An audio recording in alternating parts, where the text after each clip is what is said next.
వస్తుంది అధ్యక్ష. ఇండియా మే క్యా చల్ రహా హై అంటే బార్డర్లా ఇండియా మే ఫాక్ చల్ రహా హై అంటారు. అట్లా మన రాష్ట్ర నలుమూలలో ఇప్పుడు సమగ్ర శిక్ష ఉద్యోగులు ఏడవైనా ఒకటే మాట అంటున్నారు అధ్యక్ష. సీఎం స్పందించాలి, మీరు ఇచ్చిన మాట నిలబెట్టుకోవాలి, సీఎం మాట నిలబెట్టుకోవాలని ఒకటే మాట అంటున్నారు అధ్యక్ష. ఆ మాట మరి సీఎం గారు ఆ మాట నిలబెట్టుకొని మాట్లాడిన విషయాలు ఒకసారి వినండి. విన్న తర్వాత నిమిషం పాటు మాత్రమే. పోయిన సంవత్సరం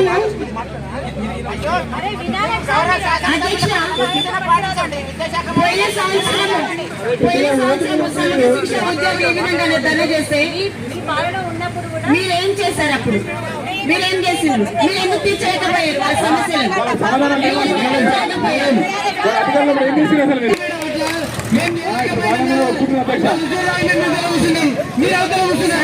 ఇప్పుడు మీరే ఓపిక తెచ్చుకోవాలి సార్. మిమ్మల్ని ప్రజలు గెలిపించి ఇక్కడ పెట్టారంటే మీరు ఇక మోసం చేస్తే మాట ఇచ్చి నెరవేర్చుకునే ప్రభుత్వం హోంశాఖ ఉండాలి.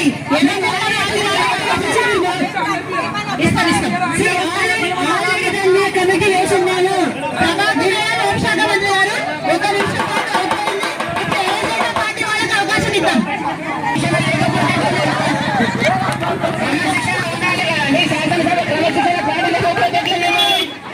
అధ్యక్ష, అవకాశం ఇచ్చినందుకు ధన్యవాదాలు. అధ్యక్ష ఇచ్చినందుకు ధన్యవాదాలు. అయితే నేను ఒకటే విషయం మాట్లాడు అధ్యక్ష. అని శ్రామిక వర్గాలను కానీ శ్రామిక వ్యక్తులను కానీ 24 గంటలు పనిచేస్తున్నటువంటి కార్మికులను కానీ ఈ రెండు పార్టీలు కూడా మోసం చేసినాయి అధ్యక్ష. మీ ద్వారా ఈ ప్రభుత్వాన్ని గుర్తు చేస్తున్నా. ఇంకొక విషయం అధ్యక్ష, గతంలో సెప్టెంబర్లో సమగ్ర శిక్ష ఉద్యోగులు మన విద్యాశాఖలో కీలకమైనటువంటి పదవులపై ఉన్నటువంటి వ్యక్తులు సమగ్ర శిక్ష ఉద్యోగులు మన ఆడబిడ్డలు అధ్యక్ష. ఒక్కసారి మీరు గుర్తించాలి, ఇప్పుడు చెప్తున్నటువంటి ప్రభుత్వమే, మిమ్మల్ని స్పీకర్ గా పెట్టినటువంటి ప్రభుత్వమే గతంలో సమగ్ర ఉద్యోగులు ఒక్క నెల పాటు టెంట్లు వేసుకొని వాళ్ళ కష్టాన్ని వాళ్ళ నష్టాన్ని రోడ్ల మీద చెప్పుకుంటే ఇలా రోడ్లు వేసినాము, నీళ్లు వచ్చినాము. ఎవరికి కావాలి మీ నీళ్లు? ఇక్కడ ఎంతమంది మా ఆడబిడ్డలు, మా అక్కలు, మా చెల్లెళ్ళు రోడ్ల మీద ఉంటారు అధ్యక్ష. ఈ సమస్యలు మాట్లాడారు. దేని గురించి మాట్లాడారు అధ్యక్ష? మేము నీళ్ళు వేసామని ముఖ్యమంత్రి చెప్తారు. ఇక్కడ ఏమో తీరుస్తాం త్రిసర్వీసం కమిటీ ఎందుకు మాకు? ఎందుకు గతంలో మాస్ కమిటీలు వచ్చినాయి? అవకాశం ఇవ్వండి అధ్యక్ష. మా పార్టీ బలంగా నమ్ముతుంది సమగ్ర ఉద్యోగులకి వెంటనే వాళ్ళకి పే స్కేల్ రికగ్నేషన్ కంపల్సరీ తీసుకోవాలి అధ్యక్ష. ధన్యవాదాలు.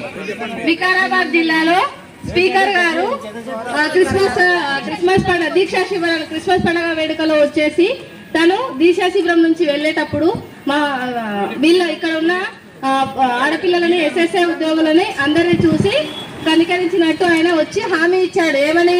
మీకు 29 రోజు స్పీకర్ గారు మీరు అధ్యక్ష మీరు వచ్చి హామీ ఇచ్చారు. అది ఎంతవరకు ఇంప్లిమెంటేషన్ అవుతుంది? మాకు సీఎం గారు ఏమన్నా మాట ఇచ్చారా? మీరు మాట్లాడారా సీఎం తోటి? మాకు ఇంకొకటి ఇందాక మాట్లాడేటప్పుడు అధ్యక్ష ముఖ్యమంత్రి గారు ఏమన్నారు? 1 by 1 చేసుకుంటా పోతున్నామన్నారు అధ్యక్ష. సంవత్సరం దాటిపోయింది.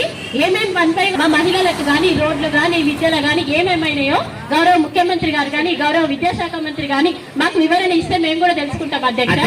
దీనిపైన ఉన్నటువంటి ఆడపడుచుల యొక్క కోరికలని ఇప్పటి వరకు కాలమైగా దశల వారీగా తీర్చుకుంటూ వస్తున్నాము. మొన్ననే రీసెంట్ గా మా ఆడపడుచులు ఇంకా హాస్టల్లో చదివే అమ్మాయిల గురించి డైట్ చార్జెస్ అనేది పెంచడం జరిగింది. అదేవిధంగా మాతా శిశు వాళ్ళ గురించి కూడా ప్రత్యేకంగా చార్జెస్ పెంచడం జరిగింది. అదేవిధంగా సర్వశిక్ష అభియాన్ వాళ్ళ యొక్క ఆడపడుచులే కాబట్టి అవునండి, సమయం మీకే ఉండాలి. నేనేమో నరికినామని చాలా చెప్తున్నాను. మీరు ఒకసారి మన అధ్యక్ష నాకు 1 నిమిషం టైం ఇవ్వండి అధ్యక్ష. మంచిగా ఉంది. స్పీకర్ గారికి నూతనంగా ప్రజాపాలన ప్రజారక్షణ మీరు ఇద్దరు మంచిగా కూడా ఇద్దరా? మరి మేము ఇంతకుముందు ఇచ్చినాం. నేను ప్రతి ఈయన రోడ్ల గురించి మాట్లాడతాడు. ఏడుంది అధ్యక్ష రోడ్డు? మన రోడ్ల శాఖ మంత్రి మాట్లాడతాడు. ఏం మాట్లాడతాడు? మొత్తం అద్దాలు లాక్కున్నాయంటాడు. యానే అధ్యక్ష నీ అద్దాలు తీస్తే తెలుస్తుంది అర్థం రోడ్ ఎక్కడ అనేది. నీ కారు అద్దం నింపు అధ్యక్ష, నీ రోడ్ ఎట్లుందో తెలుస్తుంది అధ్యక్ష. నీ కారు అద్దం నింపు, నీ రోడ్డు తెలుస్తుంది. అర్థమైందా? నీ కాళ్ళకున్న బూట్లుని అధ్యక్ష అయిపోయింది. విద్య విషయానికి వస్తా అధ్యక్ష. విద్యా విషయంలో సంబంధించి 22 రోజులుగా మా జిల్లాలో ఉన్నటువంటి సమగ్ర శిక్ష ఉద్యోగులు మరియు రాష్ట్రం 33 జిల్లాలలో ఉన్న సమగ్ర శిక్ష అభియాన్ ఉద్యోగులంతా 19,600 మంది రోడ్ల మీదకి వచ్చారు అధ్యక్ష. మీకు అనిపిస్తలేదా కళ్ళకు? ఆయన అంటారు మీరు చేయండి, మీరంటారు. ఆయన అంటారు ఏమంటారు, మీరు నెలలో చేసిందంటారు. అయితే విషయం ఏంటంటే 60 సంబంధించిన శిక్షా అభియానికి సంబంధించిన మేము 60% గ్రాంట్లు కానీ దానికి సంబంధించినటువంటి జీవో త్వరగా చేయాలని మన ముఖ్యమంత్రి గారికి మీ ద్వారా నేను ఉంటున్నా.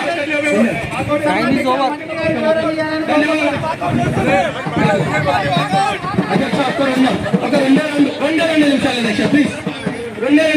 ఆ మహనీయుని పేరు మీద వచ్చింది అధ్యక్ష. మీరు రాజీవ్ విద్యా మిషన్ అనే పేరు పెట్టి విగ్రహం పెడుతున్నారు. మళ్ళీ ఆ రాజీవ్ విద్యా మిషన్ లో పనిచేసే ఆ ఉపాధ్యాయులకు మీరు న్యాయం చేయలేకపోతున్నారు అధ్యక్ష. నిజంగా చెప్పాలంటే కస్తూర్బా పాఠశాల ఎవరి పేరు మీద ఉన్నది అధ్యక్ష? కస్తూర్బా గాంధీ ఎవరు తెచ్చింది అధ్యక్ష? తెచ్చింది ఎవరు?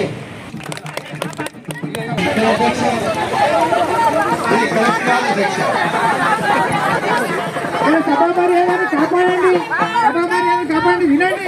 వాళ్ళు ఏం చేస్తారు అధికార పార్టీ వాళ్ళు. అధ్యక్ష ఒక శాసనసభ సభ్యుడు అంటారు అధ్యక్ష, ఇంకొక శాసనసభ సభ్యుడు అంటారు అధ్యక్ష. రాజీవ్ విద్యా మిషన్, కస్తూరిబా వాళ్ళు మాకు కొత్త పాఠాలు చెప్తున్నారు అధ్యక్ష. ఈ సభాముఖంగా మా శాసనసభ వివరాల శాఖ మంత్రివర్యులు, మా ఉప ముఖ్యమంత్రి గారు, డిప్యూటీ సీఎం గారు మహబూబ్ అలీ గారు, మా హోంమంత్రి గారు, ఆ బిడ్డ మోమిన్ గట్టు నుంచి ఎన్నికై ఇక్కడ వచ్చింది అధ్యక్ష. ఆ బిడ్డకు కూడా ఇక్కడ శాసనసభలో విలువలేకపోతే ఏంటి అధ్యక్ష? మా విద్యాశాఖ మంత్రి గారు చాలా స్పష్టంగా చెప్పారు అధ్యక్ష.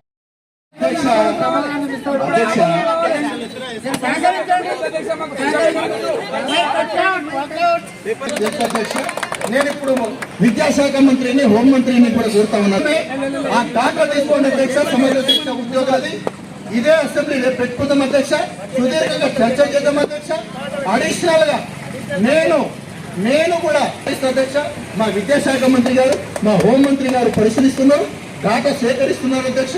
ఆ సమగ్ర శిక్ష ఉద్యోగులకు ఎంత బడ్జెట్ అవసరం ఉందో పరిశీలించి వారిని రెగ్యులరైజేషన్ కోసం ఆ కోర్టు తీర్పిచ్చింది అధ్యక్ష. ఈ ముసి మాటలు ఎందుకు మాట్లాడుతున్నారు?